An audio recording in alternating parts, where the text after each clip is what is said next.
su phai te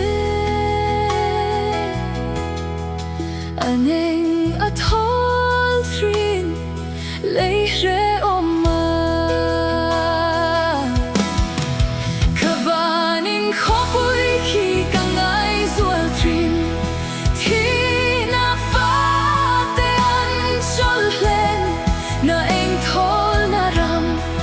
ta chuan ka leng thrin ka rau vi thla in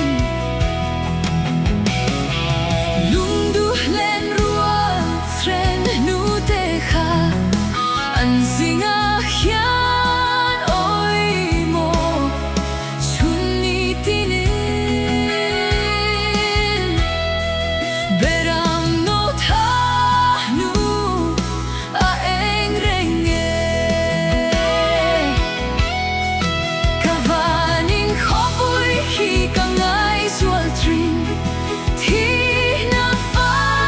te an chol hlen na eng thol na ram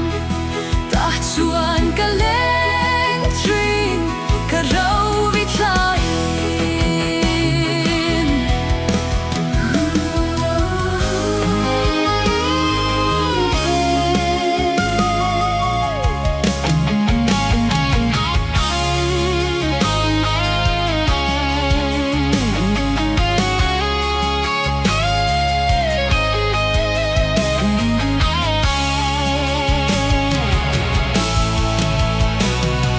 he khovela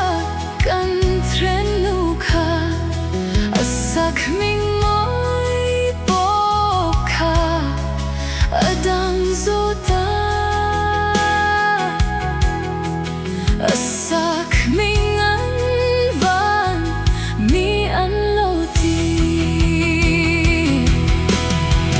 kavaning khopui khi ka ngai zual thrin thi na fa te an chol hlen na eng thol na ram ta chuan ka leng thrin ka rau vi thla in rorel na ni o hun lumum kan ngak lelem che o thi na fa te lei re oma